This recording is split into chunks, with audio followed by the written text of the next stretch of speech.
መዝሙረ ዳዊት ምዕራፍ 31 ቁጥር 19 ላይ በጌታ በኢየሱስ ስም በአንተ ለሚያምኑ በሰው ልጆች ፊት ያዘጋጃት ለሚፈሩህ የሰወርካት ቸርነት እንደምን በዛች።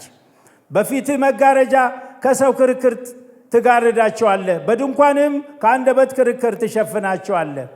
በተከበበ ከተማ የሚያስደንቅ ምሕረቱን በእኔ የገለጠ እግዚአብሔር ይመስገን። ቁጥር 21 ከኔ ጋር በሉ። በተከበበ ከተማ የሚያስደንቅ ምሕረቱን በእኔ የገለጠ እግዚአብሔር ይመስገን። በተከበበ ከተማ የሚያስደንቅ ምሕረቱን በእኔ የገለጠ እግዚአብሔር ይመስገን። በርቱ ነው አርስቱ። በርቱ ከተባለ ድካም አለ ማለት ነው አይደል? ዝም ብሎ በሜዳ በርቱ አይባልም። ድል ከተባለ እኮ ጦርነት አለ ማለት ነው። የሆነ ነገር ተደርጎ ጦርነት ተደርጎ በዛ ማሸነፍ አለ ነው። ዛሬ ስለ በርቱ እግዚአብሔር ሲናገረን ድካምም አለ ማለት ነው። በምን እንደደከምን እኛ እናውቃለን። ብዙዎቻችን የሚያደክመውን ነገር በዚህ ስብከት መስበክ አይቻልም። ምናልባት አሸን አይነት ድካም ሊሆን ይችላል። ብርታትም ደግሞ እግዚአብሔር ሲያበረታን ሁለት አይነት ዋና መደበኛ ብርታቶች አሉ። ጄኔራል የሆነ ብርታት አለ። ሌላው ደግሞ ስፔሲፋይድ ወይም ደግሞ የተለየ ብርታት አለ። ዝም ብሎ በቃ በደፈናው እኮ በቃ በዘልማድ በርታ ይባላል። አይዞ ሲባል እንኳን ደስ ይላል። ምናልባት መንገድ ለመሄድ አይዞ ይባላል። ምናልባት ስራ ለመስራት አይዞ ይባላል። ምናልባት የያዝናችን የጀመርናትን ለመጨረስ አይዞ ይባላል። ምናልባት ደግሞ የሆነ እንቅፋት እንኳን ሲያደናቅፈን በርታ አይዞ ይባላል።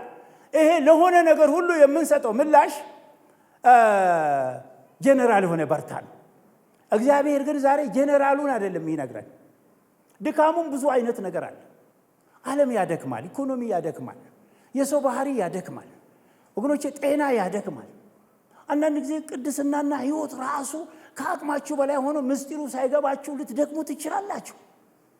ብዙ አይነት ድካሞች አሉ። ከዛ ሁሉ ግን የሚያበረታ አምላክ ያበረታል፣ ያድናል። መቼ? ከሱ ጋር ከሆነን ከሰማን።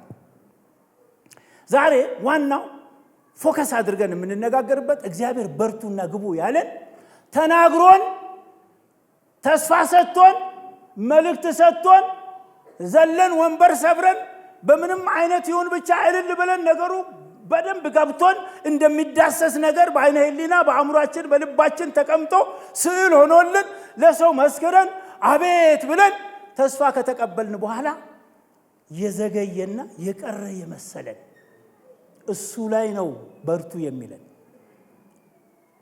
ተነግሮን መቀበል ላቃተን፣ በእጃችን እያለ በእጃችን ገብቶ ላመለጠን፣ በትዳር ሊሆን ይችላል፣ በጤና ሊሆን ይችላል፣ ቅድም እንዳልኳችሁ በተለያየ በራእይ ሊሆን ይችላል። እንደ ቤተ ክርስቲያን ልዩ ልዩ ተስፋዎች በዚህ ወር እንኳን እግዚአብሔር ያለን ነገር አለ። ከመስከረም መጀመሪያ ጀምሮ ያለን ብዙ ነገር ትልልቅ ነገሮች አሉ። እንደ ቤተሰብ ያለን ነገር አለ። እንደ ግለሰብ ያለን ነገር አለ። እንደ አገልጋይ ያለን ነገር አለ። መንፈሳዊ መልእክቶች ከቅዱሱ ከእግዚአብሔር በቃ አሜን ብለን አክብረን አንዳንዴም አልቅሰን በነቢያት በኩልም መጥቶ ምናልባት ወድቀን በተለያየ መውደቅ ማለት የመቀበል ትልቅ አቅም ነው ማለት አይደለም። እግዚአብሔር ክስተቶች አሉት። ከአቅማችን በላይ በሆነ ጉዳይ እግዚአብሔር መልእክቱን አፍስብናል ማለት ይቻላል። በእንደዛ አይነት ሁኔታ ብለን ብቻ አናቅም። እንደ ወንድማችን ምንድነው ግራ ገባኝ፣ ይቅር የኔ ነገር፣ ይቅር የኔ ነገር ከአቅም በላይ ነው፣ እንደኔም ደግሞ ሮጣለሁ ብለን በምንልበት ጊዜ ቁጭ በል ያሰኝና እንዴ ምንድነው ቁጭ? አሁን እኮ ሩጡ የሚባልበት ጊዜ ነው። ሩጡና ቁጭ ምንድነው? ኮስችን ማርክ በሚሆንብን ነገር እግዚአብሔር መልስ አለው። መልሱ ጉዳዩን እኛ ቀድመን ስለተቸኮልንበት። እዚህ ከተማ ብዙ አልተለመደም እንጂ እናቶች ከብት አልቦ ሲመጡ በጣም ማረሰው። እኛም ለነገሩ ከድመቷ ጋር ወተቱን ስለምንፈልግ ድመት ስታስቸግር ገና አያቴ ከከብቶች መካከል እንትብሎ ብላ እዚህ ስግሯ ሾልካ ዘዘማ አንዳንድ ጊዜ ትረግጣ ብላ ትነክሳታለች። በቃ ይገርማችኋል። እንደ ገና እኮ ሊቀዳላት ሸክላ ነገር እኮ አለ እዛ አታደርስም። በቃ ያ ብላ በቃ ስታስቸግር አንዳንዴ ለእግዚአብሔር ድመቶች እንሆናለን። እሱ በስነ ስርዓት በእርጋታ አንተስ ሲፈልግ በራሳችን አይን እናያለን። በቃ አሁን አምጣ እንላለን። እነ ጴጥሮስ ምንድን ነው ያለው? እሺ ድንኳን እንስራ። ክብር ተገልጦ ኤልያስና ሙሴ ጌታችን ኢየሱስ ክርስቶስ ስለ መስዋዕቱ ጉዳይ፣ ስለ ዘላለም ፕሮግራም እግዚአብሔር አብ ልጁን የላከበትን ስለ መስቀል ጉዳይ ነው የሚነጋገሩት። ስለ ስጋው ጉዳይ ነው። ጴጥሮስ ደግሞ ደስ አለው፣ በጣም ደስ አለው። ጌታ ሆይ አለ፣ አንድ ድንኳን ለኤልያስ፣ አንድ ድንኳን ለሙሴ፣ አንድ ድንኳን ለኛ ይሆን አለ። እዚህ በቃ እዛው ተራራ ላይ ቸኮለ። የክብር ደመና መጣና ምን አደረገ? ጋረዳቸው። ደመና የእግዚአብሔር ክብር ምሳሌ ነው። በክብሩ ውስጥ የምንሰወርበት፣ አስተሳሰቡ ውስጥ የምንገባበት። የክብር ደመና መጣና እነ ጴጥሮስና እስቲም አደረጋቸው፣ አበሰላቸው። ፈዘዙ፣ የት እንዳሉ አጡ፣ ፈሩ ይላል። ሲነቁ ከኢየሱስ ብቻ ቀረ። የለም ኤልያስ የለም፣ ሙሴ የለም፣ ደመናም የለም። ያለው ኢየሱስ ብቻ ነው። ጌታችን ኢየሱስ ክርስቶስ ክብሩን ሊገልጥላቸው የፈለገው፣ ምክንያቱም ጓደኛ አድርጎታል። ከርለስ ሆኗል። በቃ አንዳንድ ጊዜ በቃ እንደ ዳቦ አታባዛም እንዴ? ያ ሰውዬ እኮ ሞቷል፣ ሄዳ እንዳላዛር አንሳው። በቃ እነሱ ታምር ማየት ብቻ ነው የሚፈልጉት። እሱ ስንት ዓላማ አለው። እነሱ እዚቹ ቅርብ ነው። ከዛ በኋላ ሕግም የለም ነቢያትም የለም፣ ኢየሱስ ብቻ፣ ጸጋ ብቻ ነው ያለው። ግንባራችሁን ሰማይ ያሳክላችሁ የኤልፓ በትር ወይም ደግሞ ምሰሶ አድርጋችሁ ብታጋድሙ ማንም አይመለስላችሁ። እግዚአብሔር ሰውን ካልመለሰ በሕግ ሰው መለወጥ አትችሉ። ዜሮ መሆን። እኔ በጣም የማረው ከቴርሞሜትር እማራለሁ። ዶክተር አለች እዚህ፣ የሚገርም ነገር ነው። ቴርሞሜትር እዚህ ስር ስታረጓት ብላ 80 ምናምን አንዳንዴ 100 ትላለች። ከዛ ዶክተሩ ላጥ አድርጎ ውርውር ሲያረጋት ሽው ብላ 0 ትላለች። 0 መሆኗ ጤነኛ ነው፣ የመስራቷ ምልክት ነው። 0 መሆኗ ቀጣዩን ስራ ምዕራፍ ትቀጥላለች የሚያስብል ነው። እግዚአብሔር 0 ሊያደርገን ይፈልጋል። እግዚአብሔር በእኛ መጠቀም ይፈልጋል። እግዚአብሔር በበበበበለን በየቦታ ድንኳን እንዘረጋ አይፈልግም። እንደ ፈላሽ ሽሮ ደግሞ በበበበበትል እኮ ሜርኩሪ በበበትል ይጥሏታል።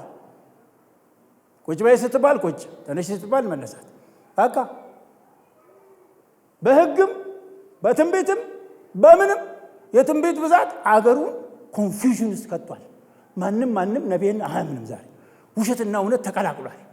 እግዚአብሔር የፈቀደው ግን እግዚአብሔር የሰጠው ዓላማ ቁልጭ ብላ ጊዜዋን ጠብቃ ትመጣለች። ክብር ለእግዚአብሔር ይሁን። ሰው ሁሉ 0 ሲሆን ኢየሱስ ብቻ ከፍ ይላል። ሰው ሁሉ ደግሞ ወገኖቼ ሲያፍር ኢየሱስ ብቻ ከብሮ ይገኛል። ክብር ለእግዚአብሔር ይሁን። እኔ በጣም የገረመኝ ይሄ ነው። እግዚአብሔር እድሜ በጨመረ ቁጥር ነገሮቻችንን ገፍተን ባየን ቁጥር ትልልቅ ዓላማ ይዘናል ብለን ባለ ቁጥር ከዛ ጋር እንድንሮጥ አይደለም፣ እርሱን እንድናሮጥ፣ እርሱን እንድናስቀድም፣ እኛ ቁጭ እንድንል ነው። እንደ ማርያም ማርታን አይተናል አይደል? አባባባባላ ቃንተ ስትል ቁጭ በይ፣ ዝም ብለሽ ትጨነቂያለሽ። ዝም ብለሽ ነው አንቺ የምትሮጪ ዕቃ የምትሰባብሪው። ማርያም መልካም አድርጋለች። ከሷ ደግሞ አይወሰድም። ረጋ ብላ ከእግር ስር ትማራለች። አርፈሽ ተማሪ አላት፣ አስተማራት፣ ገሰጻት፣ አልጎዳትም። እግዚአብሔርም ሌላ ጊዜ እሷም ለማገልገል ዮሐንስ 12 ላይ ደንበኛ ሰው ሆናለች።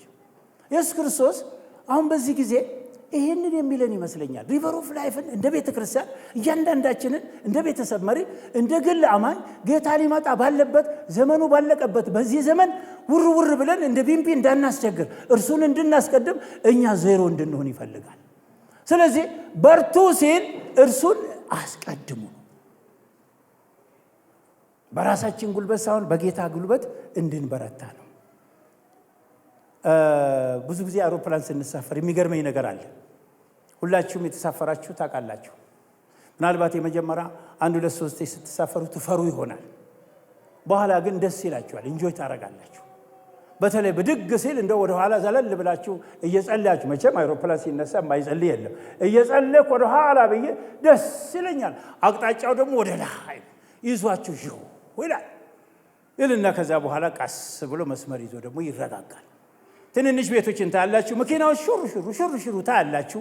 ቀስ እያላችሁ መኪና የለ ምን የለ ቀስ እያላችሁ ወደ ላይ ቤቶች የሉ ነጥብ ዛፍ የለ ተራራ ብቻ ትንሽ ቀስ እያላችሁ ተራራም የለም ሁሉ ነገር የለም። የምትቆጥሩት ነገር አበበች ዶክተር ማን ነው ከበደ የምትሉት የለም። አዲስ አበባ የምትሉት የለም። ሰው ባደገ መጠን እግዚአብሔር እይታውን ይወስድበታል። ይሄ ገብቶኛል። እድሜ በጨመረ ቁጥር የምትቆጥረው ነገር የለም። እኔ እንዲህ አንተ ዝም በል ምናምን የምትለው የለም። ድንኳን ልዘርጋ የምትለው የለም። እና አብርሃም አባቶቻችን እንደዚህ ነው። ከፍ ባረጋቸው መጠን እሱ ብቻ እንዲሰራ እነሱን ዜሮ አረግ። የሚያዩት ነገር የለም። ክብር ለእግዚአብሔር ይሁንልን። እግዚአብሔር እርሱ ያበረታናል።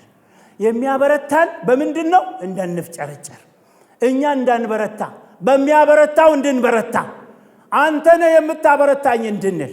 ለዚህ ነው ዳዊት በዚህ በ31ኛው መዝሙር ላይ አንተ እኮ ድንቅ ነህ አለ። አንተ ድንቅ ነህ። እንዴት አይነት? በአንተ ለሚያምኑ በሰው ልጆች ፊት ያዘጋጃት፣ ለሚፈሩ የሰወርካት፣ ቸርነትህ እንዴት በዛች። ሁለት ነገር ነው ባህሪያቸው እዛ ጋር። እርሱን ለሚያምኑ፣ በራሳቸው ለማይታመኑ፣ በጉልበት የሰራው ለማይሉ፣ ዞር በለኔ ልምታ የማይሉ። ዳዊት ይሄን የተናገረ ሳኦል ስንት ጊዜ ሲገለው እንኳን አልገለውም ያለ እኮ ነው። እኔ ቅባቱን አከብራለሁ ያለ ነው። ክፉን በክፉ ያልመለሰ ነው። ይሄ ባህሪው መልካም አድርጎለታል። ይደነቃል። የወሰድኩት እርምጃ ትክክል ነው። ምንም ደካማ ብሆን ያንተን ልብ ወስጃለሁ፣ በአንተ ተማምኛለሁ። ምንድነው ያለው እዚህ ጋር? ዘማሪው ነው ራሱ። ይሄ የዳዊት መዝሙር ነው። ለመዘምራን አለቃ አንተ ለሚያምኑ በሰው ልጆች ፊት ያዘጋጃት፣ ደግሞ ለሚፈሩ፣ እንደፈለጋቸው ለሚያደርጉ፣ ማንም አያየኝም ብሎ ከአመፀኛ ጋር የማይተባበሩ የኃጢአት ግብዣዎች በየቦታ ብቅ ብሉ። አረረ ሰው ባያየኝ እግዚአብሔር ያየኛል። እንደ ዮሴፍ ኃጢአትን የሚሸሹ በሚያደርጉት ነገር ሁሉ እግዚአብሔር ያየኛል ብሎ በፍርሃት የሚያደርጉ። ፍርሃት ማለት መንቀጥቀጥ ማለት አይደለም። እግዚአብሔር አታድርጉ ያለውን አለማድረግ፣ እግዚአብሔር አድርጉ ያለውን ማድረግ ነው። እንዲህ አይነት ሰዎች፣ እንዲህ አይነት አማኞች በእኔ ጉልበት አይደለም በእግዚአብሔር ጉልበት ነው የሚሉ፣ ራሳቸው የማይበቀሉ እነሱን እንዴት ሰወርካቸው? ለእነሱ ያስቀመጥከው ደግሞ ቸርነት ብዙ ነች። እግዚአብሔርን ታመን፣ እግዚአብሔርን ፍራ። ስንቅ አለህ ተባባሉልኝ። ስንቅ አለህ። እድል ፈንታላችሁ። መጨረሻችሁ በረከት ነው። መጨረሻችሁ ክብር ነው። መጨረሻችሁ ብርታት ነው። አያሳፍራችሁ፣ አሳልፎ አይጥላችሁ። በተለይ በፊትህ መጋረጃ ከሰው ክርክር ትጋረዳችኋለህ። በድንኳን ከአደባባይ ከአንደበት ክርክር ትሸፍናቸዋለህ። የሰው ክፋት አያገኛቸውም። ዳዊት ላይ ስንት ተነስቷል። ጋረድከኝ ይላል። እግዚአብሔር ይመስገን። እሱ ብቻ አይደለም። በተለይ በተከበበ ከተማ የሚያስደንቅ ምሕረቱን በእኔ የገለጠ እግዚአብሔር ይመስገን።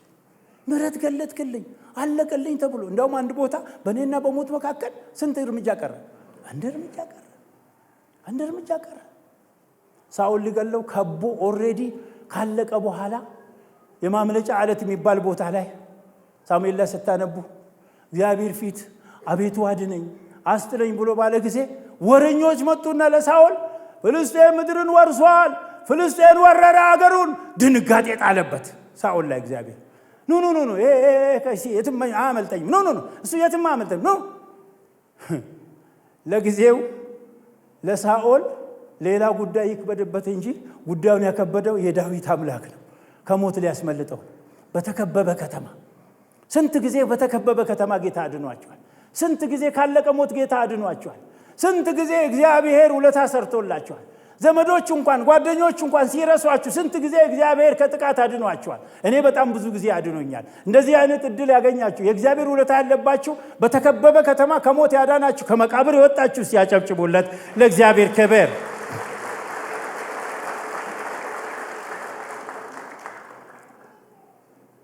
የእግዚአብሔር የአምላካችን ስም የተባረከ ይሁን። ዳዊት ይሄ ብቻ አይደለም። ከዳዊት ብዙ ነገር እንማራለን።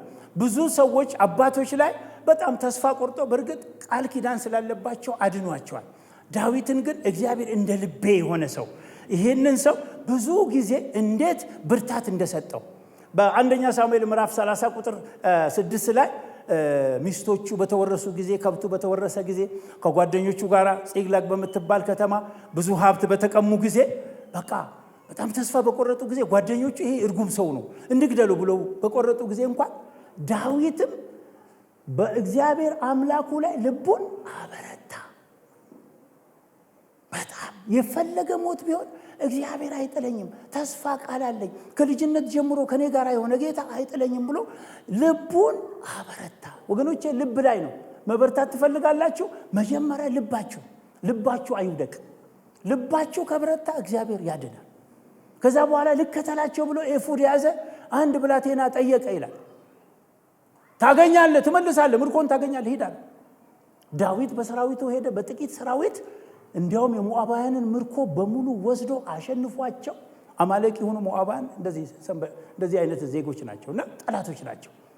አንድ ምርኮ ሳይበላሽ ሚስቶቻቸው፣ ልጆቻቸው፣ ከብቶቻቸው፣ በጎቻቸው ሳይወሰዱ ምርኮ ወሰደ።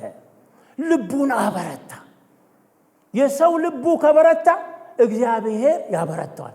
ልቡ በምን ላይ ነው ታዲያ? በራሱ አይደለም። ልባችንን ማበርታታለን በእግዚአብሔር ላይ ነው። ይሄ ልብ የተሰጠው እግዚአብሔር እንዲኖርበት። ልባችንን ለእግዚአብሔር ባዘጋጀን መጠን እግዚአብሔር ያበረታናል። ዛሬ በርቱና ግቡ ወደ ተስፋ ቃላችሁ። እግዚአብሔር ወደ ተናገራችሁ በርቱና ውረሱ። የሄደባችሁን ምርኮ መልሳችሁ አግኙ። በማን? ልባችሁን ለእግዚአብሔር ስጡ። እርሱ ይገባና በልባችሁ ይሾፍራችኋል። እንዴት እንደምታሸንፉ ይነግራችኋል። ክብር ለእግዚአብሔር ይሁን። ይሄ ብቻ አይደለም። ዳዊት ጎልያድንም ለመግደል የበቃው ልቡን አበርትቶ ነው አይደል? ይህን ታሪክ ታውቃላችሁ። በጣም ብዙ ጊዜ የተሰበከ ነው። በተለይ ወጣቶች የጎልያድንና የሳምሶን ታሪክ ወይም የጎልያድ መውደቅ፣ የሳምሶን ታሪክ፣ የዳዊት ታሪክ በጣም ይወዳሉ። ደስ ይላል፣ እውነት ነው። ነገር ግን ምስጢሩ ከእግዚአብሔር ጋር የተያዘ ነው። የዳዊት ጀግንነት አይደለም፣ የሳምሶንም ማንነት አይደለም። እግዚአብሔር ሚሽን ስላለው ነው በእነሱ ውስጥ። ወንድሙ እንኳን ሲቃረነው ዳዊትን ምንድን ነው ያለው? እግዚአብሔር ምንድን ነው ለህዝቡ ያለው? ዳዊት ስለዚህ ፍልስጤም፣ ስለዚህ ሸለፈታም፣ ስለዚህ የማንም ልብ አይውደቅ። እስቲ በሉ፣ የማንም ልብ አይውደቅ በሉ። እስቲ ልቤ አይወድቅም በሉ። በሚሰማ ነገር፣ በአገር ላይ በሚሆነው ጉዳይ ወገኖቼ፣ በሽታ ቢሆን፣ ይሄ ፖለቲካ ቀውስ ቢሆን፣ ምናልባት እንደ አማኝ እኛን እግዚአብሔር ከተጠቀመ እኮ ጎልያድን የሚመስል መንፈስ መጣል እንችላለን። በዚህ ዘመን በክርስቶስ በኩል እንችላለን። ግን መጀመሪያ ልባችን አይውደቅ። ልባችን ተስፋ አይቁረጥ። እግዚአብሔር ሲያበረታ ከልብ ይጀምራል። ልባችን ከበረታ አሸናፊዎች ነው የምንሆነው። ልባችን ለእግዚአብሔር ከተሰጠ ምንም አይነት ውድቀት የለም። ያስቸገረን ያስለቀሰንን ሁሉ እንደገና እናስለቀሳለን። አንዳንድ ጊዜ የሚያስጨንቃችሁን ጠላት እናንተ መልሳችሁ ታስጨንቃላችሁ። ጊዜ ደርሷል ይላል ከላይ አርስቱ። ያስጨነቀ ታስጨንቃለህ ነው። ልባችሁን ለእግዚአብሔር ስትሰጡ ያስጨነቃችሁን ታስጨንቃላችሁ። ልባችሁን ለእግዚአብሔር ስትሰጡ ልባችሁ ካልወደቀ ወገኖቼ ጠላታችሁ ይወድቃል። እግዚአብሔር የተመሰገነ ይሁን። ድካም ይወገዳል። ስለዚህ የሳትነውን መቀበል ያቃተንን በደጅ ሆነን የተስለፈለፍነውን መግባት ሲገባን በበረንዳ ላይ ማን ያግባን ብለን በሩ ላይ የታገልነውን እግዚአብሔር ጊዜውን ሲያመጣ ራሱ ብድግ ብሎ ያስገባናል። ከሞት የተነሳው ኢየሱስ በድል ያስገባናል። በርቱና ግቡ ወደ ተስፋችሁ፣ ወደ ውርሳችሁ፣ ወደ ርስታችሁ። እግዚአብሔር ያበረታል። ብቻ ምን አድርጉ? ልባችሁን ስጡ። የማንም ልብ አይውደቅ። እግዚአብሔርን ተማመኑ። በራሳችሁ አይደለም፣ በጉልበታችሁ በዘዴያችሁ አይደለም፣ በልምምዳችሁ አይደለም፣ በእድሜያችሁ ብዛት አይደለም፣ በብዙ ችሎታ በእውቀትም አይደለም። እውቀት በበዛ መጠን እንደም ብዙ ነገር ግራ ይገባናል።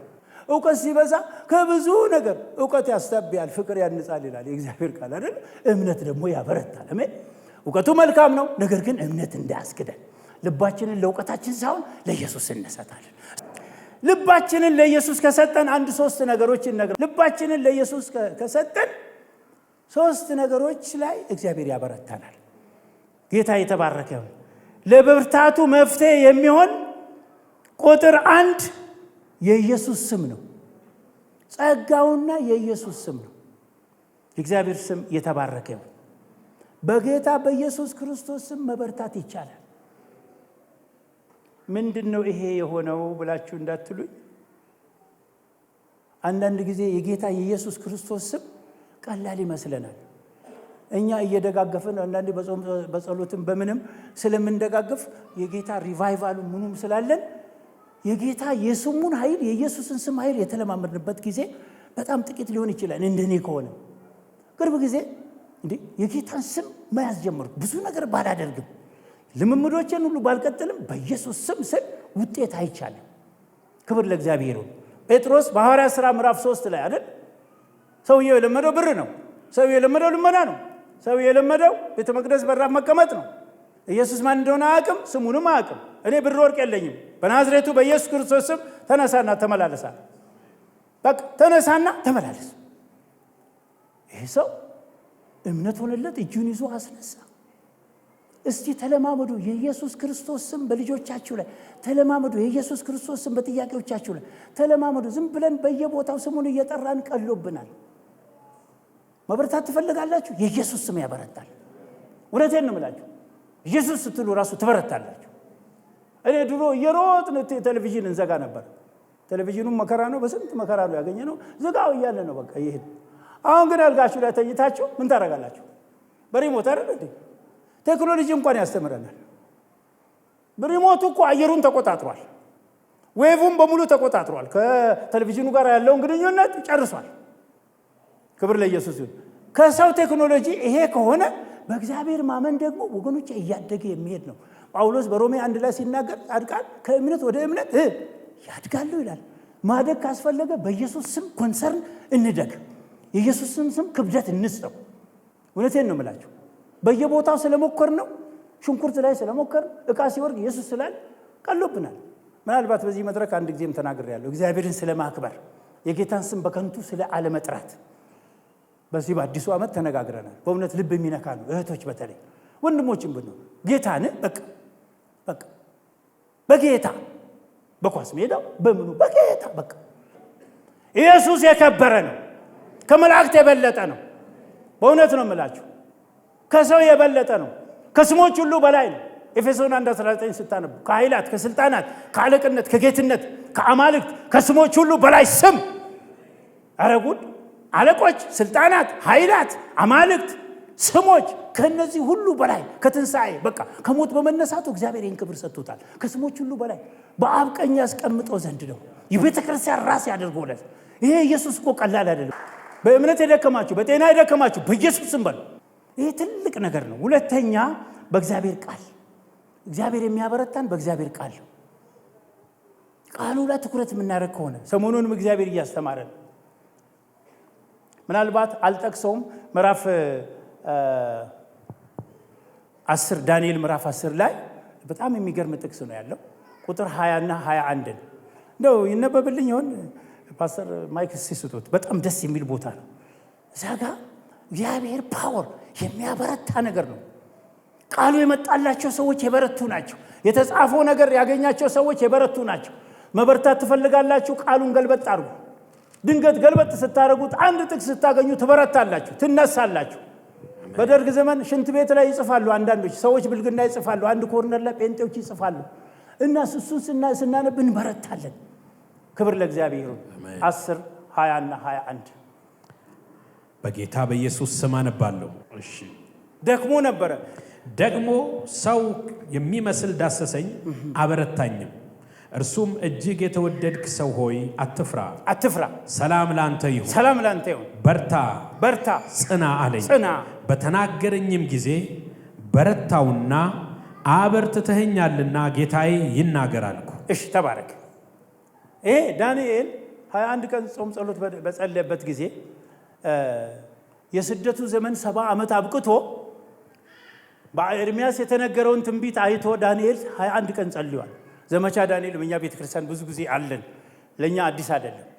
በዚያን ጊዜ መልአኩ መጥቶ መልእክት ሰጠው።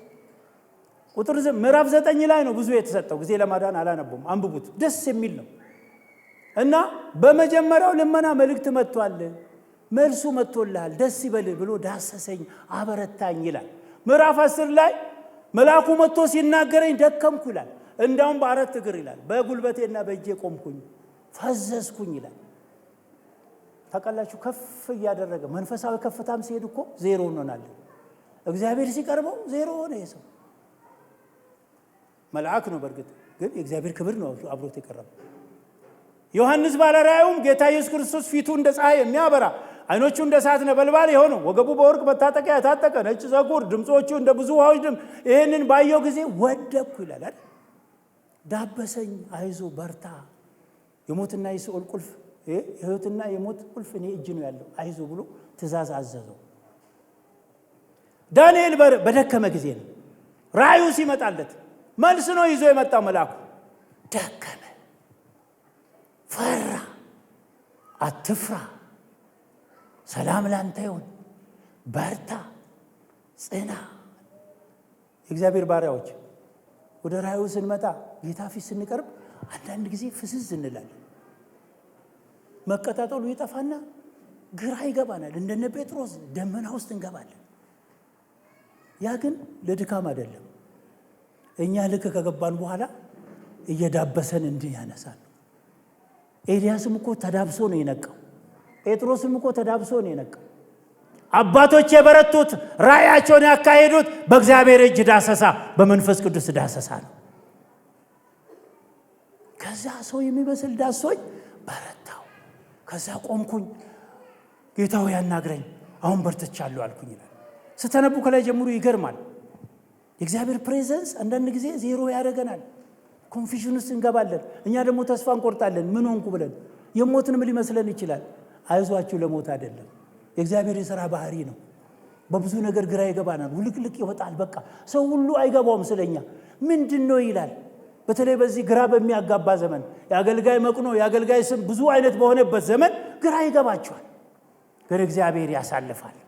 እኔ ግን አንድ ነገር ቅድም የመጨረሻውን ቁጥር 21 ላይ ያለውን እነግራችኋለሁ። ካበረታው በኋላ አትፍራ፣ ጽና፣ በርታ ካለው በኋላ እኔ ወደ አንተ የመጣሁት ለአንድ ጉዳይ ነው አለ። በእውነት ጽሑፍ የተጻፈውን እሱን ላመጣ ሄዳለሁ። እንደገና አሁን የጸሎት መልስ አምጥቻለሁ። ከዛ በኋላ በእውነት ጽሑፍ የተጻፈ ደግሞ አለ። ሁለተኛ ሊመጣ እኮ ነው። ይሄ ክፍል ሪፈርስ አደረገው ዳንኤል 11 እና 12 ላይ የተጻፈም ነው። ሰዎች ሕይወት መጽሐፍ ላይ ተጽፏል ስማቸው። የሕያዋን ስሞች የተጻፉበት መጽሐፍና ስለ አዲስ ኪዳን ተስፋ የተጻፈ ነው። እግዚአብሔር ዘንድ እኮ በብሉይ ኪዳን ነው ተጽፎ ያለቀው ስለ ሰው ሕይወት። አዳምና ሔዋን በሳቱ ጊዜ እግዚአብሔር በሰማይ ደንብቧል። በቃ ሁሉንም ጨርሷል። ምን አድርጎ? በክርስቶስ በኩል እውነት እንደሚመጣ እውነተኛ ቃል በእውነት የተጻፈው በክርስቶስ እንደሚመጣ ድሮ አልቋል በሰማይ። ይሄ መልአክ እግዚአብሔር ጋር ያንን አይቷል። ጽሑፍ አመጣልሃለሁ አለ። በእውነት የተጻፈውን አመጣልሃለሁ። የግሪክ አለቃ ይመጣል፣ እሱን በጥበብ አልፈዋለሁ። የፋርስ አለቃ እሱንም እዋጋለሁ። መልአኩ ገብርኤል ማነው? ሚካኤል ይረዳኛል። እኔ ግን አንድ ነገር አመጣለሁ ዳንኤል አንተ ጋር በእውነት የተጻፈውን አመጣለሁ፣ ታገኛለህ፣ ግድ የለም አለ። ምዕራፍ 11 እና 12 ላይ ታገኛለች። ስለ ኢየሱስ ስለ ዘመን መጨረሻ ስለ ዳግም ምጽአቱ በሙሉ ነው የገለጠለት። ስለዚህ ዓለም ፖለቲካ በሙሉ እውነተኛውን ነገር ገለጠለት። የመላእክት አገልግሎት የራሳችን ጥረት መፍገምገም ባስቸገረን ጊዜ የእውነት ቃል ይመጣል። የእውነት ቃል ሲመጣ ሁሉ ይገባናል። የእግዚአብሔር ቃል እውነት ነው። እናንተ በእኔ ያመናችሁ በምን አምናችኋል? በእውነት አምናችኋል። እውነትም ምን ታደርጋለች? አርነት ታወጣለች። የእግዚአብሔር ቃል ያለው ሰው እውነት ያለው ሰው ይበረታል። የፈለገ ቢሆን አትወድቁም። ይህንን ቃል ለተንኮል ወይም ደግሞ ለምርምር ወይም ለፖለቲካ ወይም ለሆነ ነገር አንብቦ ሰዎች ሊስቱ ይችላሉ። ነገር ግን ለመዳን እንደ ዳንኤል እውነትን ለማወቅ ጉብኝትን፣ የኢየሩሳሌም መጎብኘት፣ የሕይወትን መጎብኘት፣ የተሰጠውን ትልቅ ራእይ ለማግኘት ፈልጋችሁ ከሆነ የእውነት ጽሑፍ አለ። እሱም የእግዚአብሔር ቃል ነው። ጌታችን ለዚህ ነው ተብሎ ተጽፏል ሲል አጋንንቱ ሄደ አይደል እንዴ? አዎ ተብሎ ተጽፏል። እግዚአብሔር ይመስገን።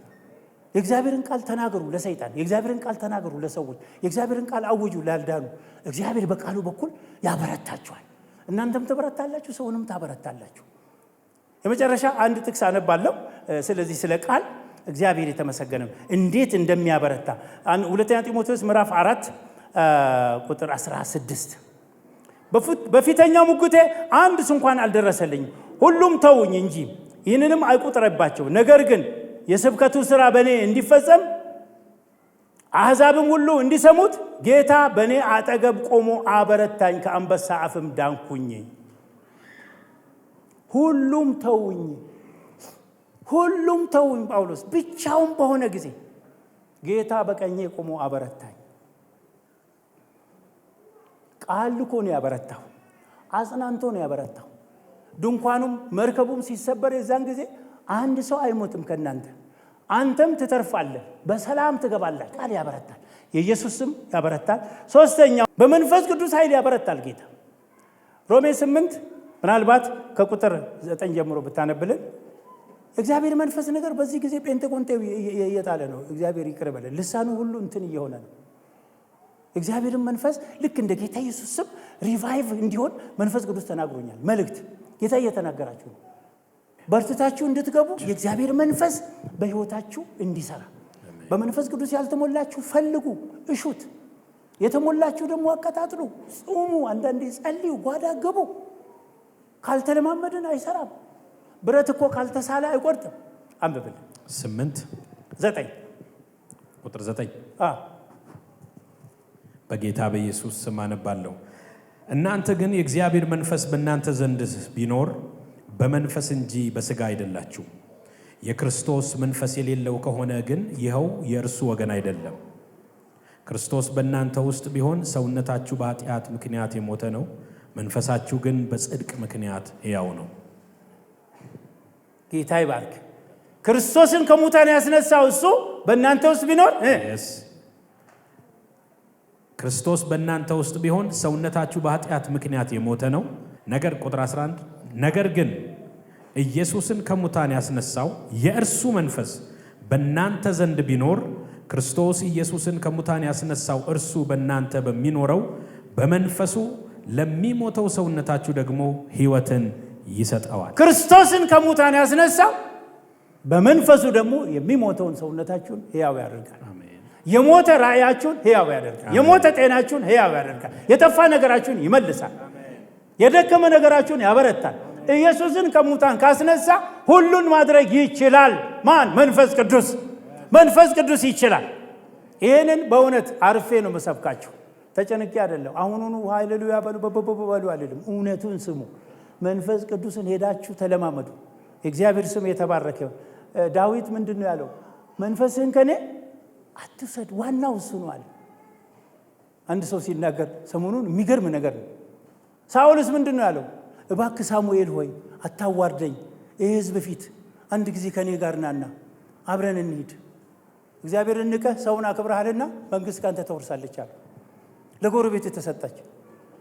ዳዊት መንፈስ ቅዱስን ነው የሚያከብረው፣ ሳኦል ሰውን ነው የሚያከብረው። መንፈስ ቅዱስ ከሁሉ ይበልጣል። የእግዚአብሔርን መንፈስ ፈልጉት፣ በዝማሬ አገልግሉት፣ በጸሎት ቅረቡ። የእግዚአብሔር መንፈስ ያገኘን። በመንፈስ ቅዱስ ኃይል ክፉዎችን መምታት እንችላለን፣ እንነቃቃለን፣ ለሰዎች እንሰብካለን፣ ቃሉ ይገለጥልናል። ከዚህ በላይ ብዙ አይደለም። ዛሬ ጌታ ያበረታናል። መቼ? ልባችንን ከሰጠነው። በምን? በኢየሱስ ስም ስልጣን ያበረታናል። በእግዚአብሔር ቃል እውነት፣ በእውነት የተጻፈው ያበረታናል። በእግዚአብሔር መንፈስ ያበረታናል። የመጨረሻ ሁለት ነገሮች ምናልባት እንደ ምራቂ ላድርግ። በልዩ አሰራር ያበረታናል፣ በወገኖች ህብረት ያበረታል። ሁለቱ ነገሮች ብዙ ጥቅስ አልጸ እግዚአብሔር ቃል፣ የኢየሱስ ስም፣ መንፈስ ቅዱስ ዋና። እዚህ ልምምድ ካደረጋችሁ በእውነት ትበረታላችሁ። ጌታ ሲያበረታኝ አይቻለሁ። ግን አንዳንድ አሰራሮች አሉት። ሁለተኛ ቆሮንቶስ ምዕራፍ 10 ከቁጥር 3 ጀምሮ ጦር ዕቃችን ምሽግ ለመስበር ብርቱ ነው፣ አሰራሩ ብርቱ ነው፣ ሰው ግን አያውቀውም። እንደ ሰው ልማድ ነው የምንነጋገረው፣ እንደ ሰው ልማድ ነው የምንኖረው። ነገር ግን ውስጣችን ልዩ ነው። አሰራሩ ልዩ ነው። አንዳንድ ጊዜ አሰራሩ እንዴ 4 ለምጻሞችን በጠላት መንደር ሰኝቶ እንዴ የፈረስ ጉጉታ የብዙ ሰራዊት ድምፅ አሰምቶ በረከት ሲያመጣ ይሄ እግዚአብሔር አሰራር ነው። ጥቅስም አይደለም፣ ምንም አይደለም። አሰራሩ እንደዚህ ነው። ጎረቤትን እያጋጨ እዚህ ጋር ደግሞ ያንተን ነገር ሊሰራ ይችላል። ያስቸገሩ ሰዎች የእግዚአብሔር አሰራር ሁልጊዜ በመቅጣት ብቻ አይደለም። እግዚአብሔር አይችልም? አጽናናት። እቺኒት ማጽናናት ብቻ አይደለም። እስከ ዛሬ መልእክት ሰጣት። እግዚአብሔር ያደርጋል፣ ይችላል። አሰራሩ የእሱን አሰራር እኛ እናውቅ። እንዴት አድርጎ ነገርን እንደሚለውጥ አታውቅም። ጠብ እየባሰ ምን እያለ ሰው ጋር ሊያፋቅር ይችላል። ያበላሸውን ነገር እሱ ራሱ አስተካክሎ ነገ ሌላ ሰው ሊያደርግ ይችላል። የእግዚአብሔርን አሰራር ማን እንዴት ትሰራለህ አይለው። ለዚህ ነው ኢዮብ መስማትን በጆሮ ሰምቻለሁ፣ ዛሬ ግን ዓይኔ አየችው። ያሰብከውን የሚከለክል ማንም የለም። ያቀርከውን ትሰራለህ። አሰራር ትክክል ነው። አንተ ጻድቅ ነህ፣ እኔ አይደለሁ ማለት በስራ ታላቅ ነገር ታደርጋለህ። የእግዚአብሔር አሰራር ወደ እናንተ ይምጣ። ዛሬ ቤታችሁ ስትሄዱ በልጃችሁ ላይ የሆነ አሰራር ሊመጣ ይችላል። ጌታ የተባረከ። እናንተ ልጅ ከሆናችሁ ሕፃናቶቻችሁን እንኳን መለወጥ ትችላላችሁ በእግዚአብሔር አሰራር። የለመድነው መቅጣት ብቻ አይሁን፣ ዝም ብሎ መቅጣት ብቻ። አሰራሩ ልዩ ልዩ ነው። የልጅ ልብ በሚለው አሰራር ገባ ጌታ። ጥሩ ትምህርት ነው። እውነቴን ነው። ለራሴ ተምሬበታለሁ። ዝም ብለን እኛም ብቻ አባትና ልጅ የሚል እንትን ጋር እንሂድ። እግዚአብሔርን በአሰራሩ በጥበቡ እንሂድ። ጳውሎስ ግሪኮች ጋር በሚወጣበት ጊዜ እናንተ የምታመልኩት አምላክ ስም የሌለው አለ እና ገባበት። አሰራር ጥበብ ሰጠው ጌታ። እሱ ስም የሌለው ልንገራችሁ፣ ከሰማይ ሰማያት የወረደ ከድንግል ማርያም የተወለደ የአብ ልጅ እግዚአብሔር ብሩክና መድኃኒት አድርጎ የሰጠን ኢየሱስ ይባላል። ስሙ ኢየሱስ ነው። ይህን አምላክ ስም ስጡት። ከዚህ በኋላ ብዙዎቹ አመኑ። በልዩ አሰራር ገባ። ያበረታል እግዚአብሔር። በእናንተ አካሄድ ብቻ በድሮ አሰራር አትሄዱ። ምን ይታወቃል? እግዚአብሔር አዲስ አሰራር አለ። እስቲ አዲስ አሰራር ያገኘኝ በሉ። እልል እንላለን ለእግዚአብሔር ክብር። ሌላው ህብረት ያበረታል። ወንድማማቾች አንድ ላይ ሲሆኑ ይበረታሉ። ለብቻ ከመሆን ሁለት መሆን ይሻላል። በሶስት የተገመደ ገመድ አይበጠስም ይላል መክብብ 4 ላይ ስታነቡ። ቅዱሳን ህብረት እየጣልን ነው። ብዙ ሰዎች ደካሞች ናቸው። ቅድም ጳውሎስ ብቻዬን ተውኛል። ወንድምን ብቻ አትተው፣ አባትን ብቻ አትተው፣ እናትን ብቻ አትተው፣ ልጅን ብቻ አትተው፣ እህትን ብቻ አትተው፣ ጓደኛን ብቻ አገልጋይን አትተው። ወገኖቼ እርስ በርስ እንተያይ። እግዚአብሔር ያበረታል። እንድንበረታ ከፈለግን ህብረት እናድርግ። ንቦች እኮ በህብረታቸው ነው ትልቅ ስራ የሚሰሩት። የንብ ባህሪ ምንድን ነው? ህብረት ነው። ክርስትና የንብ ባህሪ ነው። የጦጣ ባህሪ አይደለም። ወይም ደግሞ የተለያየ ለብቻ ሰልፊሽ አይደለም። እኛ በህብረት ስንሆን ነው የምናየው። ማሩ የሚሰራው እንደዚያ እንደ ጉንዳን የምንተጋው። በርቱና ግቡ። በርትቼ እገባለሁ እንበል እስኪ። እንጸልያለን።